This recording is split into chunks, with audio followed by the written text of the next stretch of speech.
COVID has impacted us in a great way over the last 18 months. The vaccine has been widespread. People are still taking that now. Of course, you have the booster shots. Now, you got three different vaccines, really. You've got Pfizer, Moderna, and Johnson & Johnson. The question, though, is should you have more than one? What about if you have a Moderna vaccine, but then you want about J&J booster or the Pfizer booster? Does it make sense? Well, CDC has officially endorsed and recommended booster shots for all three brands of the COVID vaccine. It also allows recipients to mix and match the original vaccine brand with a booster of their choice. Joining us right now, Dr. Lisa Fitzpatrick, founder and CEO of Grapevine Health. Doc, so is it a good idea? Should you be matching? Should you say, I got the Moderna shot, I should get the Moderna booster? Does it make sense?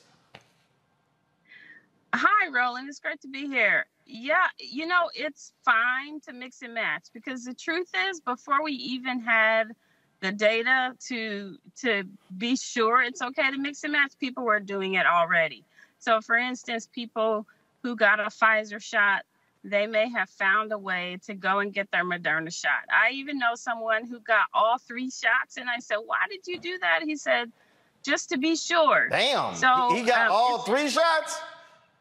He got all three shots because he said, I want to be sure. So, and I checked in with him, and he's completely fine. But, you know, because the Moderna and the Pfizer vaccines use the same mechanism, it's completely okay. But we also know that even if you got J&J, the recommendation is to get a booster with the Pfizer or Moderna, and it's completely fine.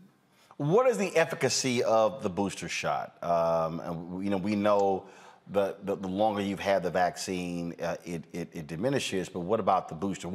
First of all, what does the actual booster do for you? Yeah, so the booster is like a top up.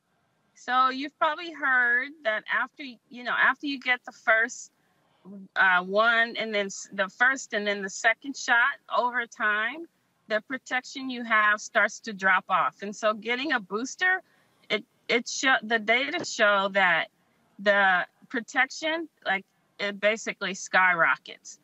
But the best protection we understand is people who've had COVID and then they get a shot on top of that, then they have the best protection of all. So if you've already had COVID, you just need one shot. But if you're fully vaccinated and it's been several months, then you should get the booster because it's going to increase your protection, even though your protection had started to drop. So I got the Moderna shot in April. So what you're saying is that if I'm eligible for the booster, and actually before I go to that question, who's eligible for the booster shot? Is it folks 65 and older, or is it anybody? Yeah, that's such a great question. I know there's a lot of confusion about who should get the booster, but unquestionably, people who have chronic health conditions, older people. So think about anybody who you would be concerned if they got COVID, they might end up in the hospital in the ICU on a ventilator, or even dying from the vaccine. And so we've known for this last year and a half or more that the people who tend to be at higher risk are those folks who have diabetes, heart disease, our seniors, people with chronic health conditions. So Colin Powell's a good example. You know, people are saying, why should I get vaccinated? Colin Powell got vaccinated, but he had a condition of blood cancer that meant his body could not respond to the vaccine like, someone who didn't have cancer, right? So it's really the same groups of people that we have been concerned about all along. What do you say to those folks who still won't take the vaccine, who say, sorry, not going to do it for any number of reasons? What do you say to them? Yeah, this is what I do just about every day. We were just in Mobile, Alabama, and Baton Rouge, Louisiana last week talking to people on the street about this. And we just have to accept that there are some people who will never get vaccinated. But what we have to do is find those people who are on the fence and they need their questions answered, because a lot of these questions are legitimate. And this is very confusing stuff. So if we answer their questions and support them to get vaccinated, they will. But, for those people who they're dug in, they don't want to get vaccinated, then the best we can do is ask them to do their part, which is wear a mask, social distance, make sure you get tested if you have symptoms. Because remember, Roland, we can prevent the spread of coronavirus. And we forget that because we're talking about vaccines and boosters. But we have to find people who have COVID-19 and practice prevention so they don't continue to spread it to other people. And that's still just as relevant as it was in 2020. Questions from my panelists. Reese, you first. Hi, Dr. Fitzpatrick. I asked this on Twitter, but I would like for you to answer it so that the audience can hear. What is your position, or do you have any data about pregnant women getting the booster shot? I know that it's been shown that the vaccine is safe for pregnant women, but that's 2 doses, or even the Johnson & Johnson 1 dose. What is your position on a pregnant woman if they're outside of that 6-month window, or if they were vaccinated with Johnson & Johnson getting a booster shot? Yeah, so I think, first of all, I want pregnant women to know they can get vaccinated because we are still behind the 8 ball with pregnant women. In a lot of places, they have the lowest rates of COVID-19 vaccines, and we've seen pregnant women die from COVID-19. So that's the first thing. We want them to get vaccinated to begin with.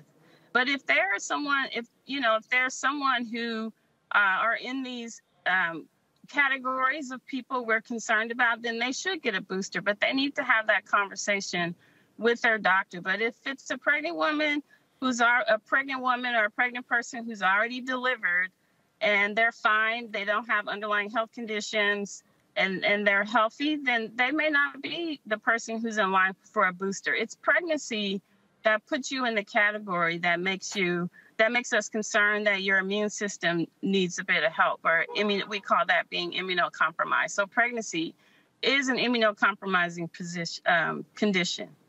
Great.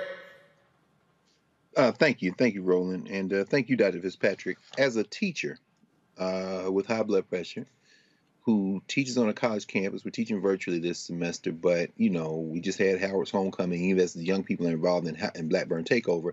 But I saw, packed gym of everybody swag surfing and people going to events. I guess my question is, and I'm planning on getting the booster, how much at risk are folk with like high blood pressure or diabetes in contact with young people who have been vaccinated but can still transmit the disease? Is that an issue we should be worried about, teachers around the country, including college faculty? So there are a couple issues here. First, getting vaccinated protects the person who got vaccinated from being severely ill if they get COVID, and definitely from being hospitalized or dying from COVID-19. The vaccine will also reduce the likelihood that you could transmit it to someone else, simply because if you come in contact with the vaccine or with the virus as a vaccinated person, once your body recognizes you've come in contact with COVID, it goes to work shutting down the factory so the virus is not copying itself, which means if you don't have a lot of virus around, you're less likely to give it to someone else. So I think students who are vaccinated, even if they come in contact with a teacher or anyone else, I'm not concerned that they're going to have a severe case of COVID, but I still think it's really important for folks to get vaccinated if they're going to be in the classroom, whether they're teaching or learning, because it's our best protection. But the second issue about transmission, as I was saying, we have to pay attention to whether or not we have symptoms of COVID. So remember in the beginning, we were obsessing about fever, cough, and chills or shortness of breath. But some people just feel tired. Some people just feel achy. So it's up to us to mind our symptoms, pay attention, check in with our bodies and say, I don't feel so good today. Maybe I should just, hang back and make sure this isn't COVID, get tested before going back into the classroom. And I think that's the only reason we're still seeing transmission. It's because people who get COVID-19, they're still mingling with other people and spreading it to people who, even if they've been vaccinated, they can still pass it to someone else. But I'm more concerned about the people who are unvaccinated, because that virus is unchecked in their body and they can spread it to so many people, especially this Delta variant. Roger? Thank you, Doc. Yeah, Doc, thank you so much for being with us tonight. I'm wondering, you mentioned that the vaccines like Moderna and I think Pfizer, they have some of the same elements, but given the fact that people are going to be mixing and matching, doesn't that open the door for many scenarios to happen where, since all of these vaccines they contain some core parts, but then they still some pretty different. With the mixing and matching, doesn't that open the door for different outcomes that could affect a person's body differently based upon that situation? No, I'm not concerned about that. So all of these vaccines are actually pretty good at teaching your body how to respond and protect you from getting COVID-19. So we've heard a lot about these breakthrough infections for all the vaccines. But the truth is, people who have breakthrough infections, it's rare for them to die or be hospitalized. So what we want from all these vaccines is just that, core protection, which is what they do. They have a job to do. Once that vaccine's in your body, it teaches your body how to recognize COVID-19 or the coronavirus, and then it gets to work. And so that's all we really need from any of these vaccines. So whether we're mixing or matching or sticking with, the same vaccines, it's the outcome or the result we want, which is what we know from the science. These vaccines do a really good job at keeping coronavirus at bay if you come in contact with it. All right, then. Well, Doc, we certainly appreciate it. Thank you so very much for providing your expertise on that. Thanks a lot. And sorry to catch you in my car today, Roland, but it's all good. It's my fault. Yeah, it all works the same. That's what's called being mobile. We get it. Yeah. All right. Thanks a lot. I appreciate it. Thanks a lot. All right, folks. Back to our Roland Martin Unfiltered video in just one moment. Maureen is saving big holiday shopping at Amazon. So now she's free to become Maureen the Merrier. Food is her love language. And she really loves her grandson. Like, really loves. Time to be smart.